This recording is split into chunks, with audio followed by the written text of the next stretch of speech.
It is a moonless night in the fall of 1608 on a lonely English shoreline on the North Sea. Dozens of separatist families stand on the dock. Put the tools in my bag. Careful, John, they're heavy.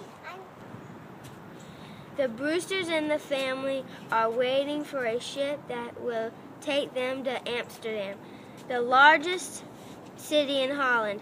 A thick fog covers the sea.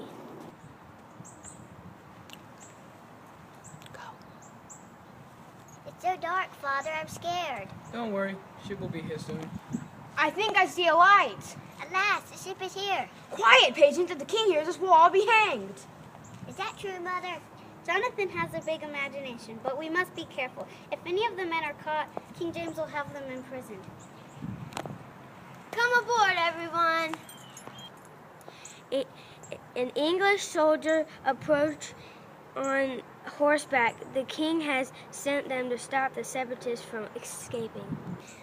Jonathan, hand me my musket. The soldiers have found us. We saints will be killed! The separatists call themselves saints.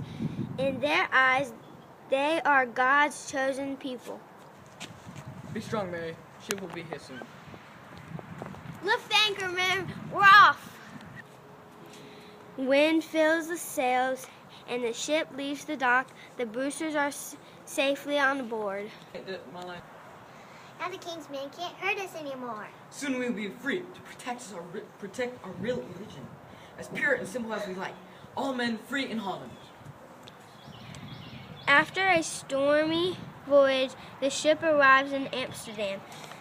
But because of a conflict of other English settlers, the separatists decide to move to Leyden, a small town in Holland. The canals are so pretty here, and oh, I love the clatter of the wooden shoes. Look at all these windmills. And the most important thing is we can worship God in peace. Yes, Father, I made some new Dutch friends. We can even speak Dutch. Go ahead, Morgan. That means good morning. But if we stay in Holland, our children will forget the English language and all of our customs. Yes, and it's difficult to live here. Most of the separatists grew up in farms. In Leyden, they most work in the cloth mills. A dozen years passed. The separatist group number almost 600. William Bradford has met some of us in cloth mills. What did he say? He believes that the best is to leave Leyden. Where can we go? He says, let us try luck in the new world. The separatists negotiate with businessmen in London for financial support for the journey.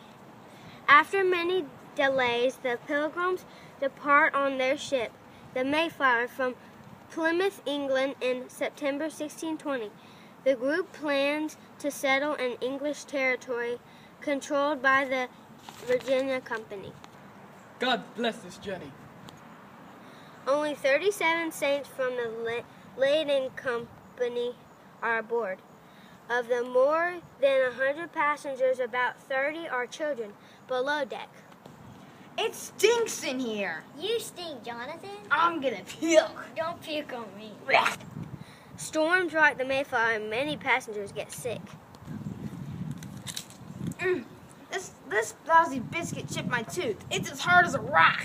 Stop your complaining. My biscuit was filled with bugs.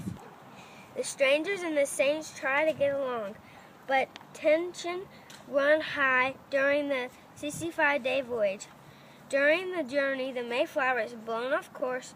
In November, the weary passengers find themselves off the coast of Cape Cod. Winter is approaching, and we're almost out of food. Why don't we stay here? The settlers established some laws. We are here on our own. Leaders come to an agreement. God and align ourselves together in a civil body politically for better ordering and preservation. Sign the Mayflower Compact. They elect Carver as their first governor. We are all in this together. In December, the Pilgrims find a hilly stretch on the mainland near Press de Boston, where they build Plymouth Colony. For weeks there is nothing but rain, sleet, or snow. Winters here are miserable. I'll say, I miss London. At least the men have built a meeting room and a few small houses. Yeah. The men work quickly. Some of the children help. Carrying all these logs is making me tired and thirsty. Too bad the well water froze. During the first winter, more than half of the pilgrims die, many from starvation. If we don't get help soon, all the people will die. We must pray.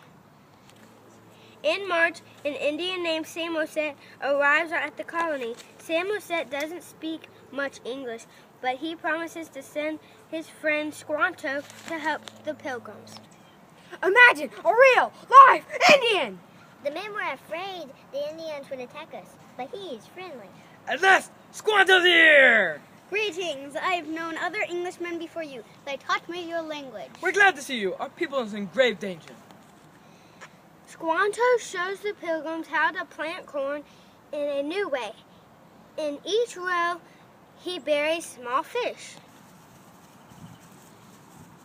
Will the corn smell bad? Not at all. The fish will help the corn grow. It is a fertilizer.